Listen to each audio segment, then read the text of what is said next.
Une étude prospective intitulée « Marché actuel et offre de la filière minérale de construction et évaluation » à échéance de 2030 a été lancée en 2015.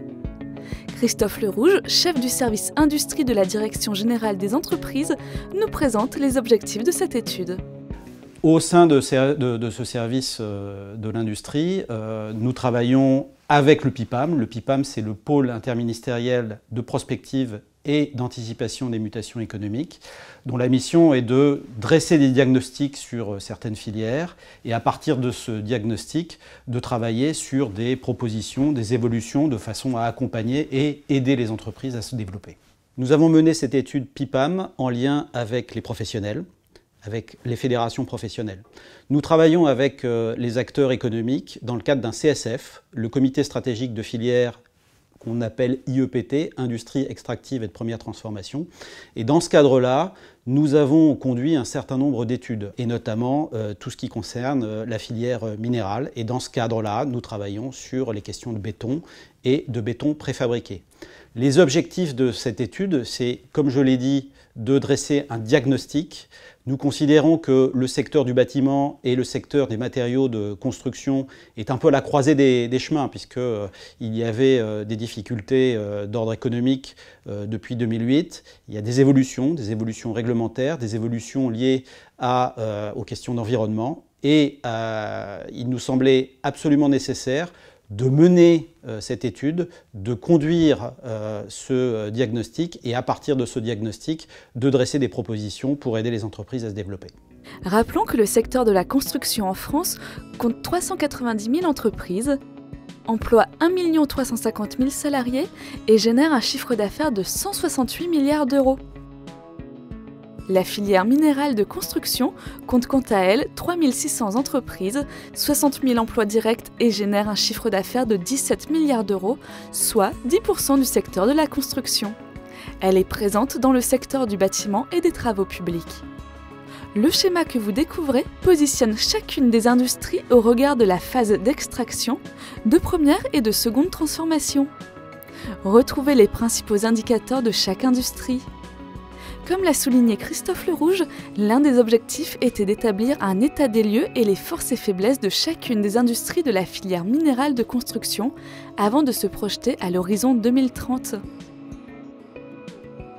Rappelons que la conjoncture depuis 2008 a fortement impacté l'ensemble des industries de la filière minérale. Débutons ce panorama des forces et faiblesses par les granulats. Notons comme force entre autres l'abondance de la ressource et le frein lié à la complexité pour obtenir une autorisation. Pour les tuiles et briques, l'offre locale constitue une force, mais la forte concurrence des autres matériaux de construction est bien sûr une faiblesse. L'une des forces de l'industrie cimentière est liée à son degré de concentration élevé. En revanche, on constate l'émergence d'un nouveau modèle économique de production lié à l'importation de clinker. Quant au béton prêt à l'emploi, son maillage territorial et la matière première abondante constituent des atouts. Mais les faibles barrières à l'entrée et l'atomisation de l'outil de production peuvent constituer plutôt des points faibles. Enfin, l'industrie du béton bénéficie d'un très bon maillage territorial, mais subit, comme les autres industries, de la concurrence intrafilière et extrafilière. Il ressort de ce panorama 4 déterminants au regard de son environnement. Le premier concerne l'abondance de la ressource, dont l'accès est rendu difficile par une faible acceptabilité sociale. Le second déterminant est l'économie circulaire, porteuse de développement pour la filière minérale. Le troisième concerne la prise en compte des préoccupations environnementales et de la performance énergétique. Et enfin, le quatrième, l'innovation, facteur de compétitivité pour les industries de la filière minérale. Pour se projeter à l'horizon 2030, les cabinets ont retenu 4 scénarios. Dans chacun de ces scénarios, on retrouve 3 leviers dans lesquels varient des éléments de contexte. Le premier est le contexte économique, fait référence au niveau de l'activité, stagnation ou reprise, et à l'intensité concurrentielle, forte, modérée ou faible. Le second concerne la politique industrielle menée par les pouvoirs publics. Il prend en compte 3 facteurs: l'aide à l'investissement et à la recherche, l'évolution du coût de l'énergie et l'évolution du coût de la main-d'œuvre. Le troisième facteur est la politique environnementale, notamment en référence aux évolutions à la fois réglementaires, liées à la construction, aux déchets, au CO2, ainsi qu'aux quotas d'émissions de CO2. En croisant les scénarios et les 3 leviers de contexte, les prestataires ont positionné chacune des industries au regard des impacts finaux en termes de chiffre d'affaires et de valeur ajoutée ainsi que d'emplois. Découvrons le positionnement de chacune des industries.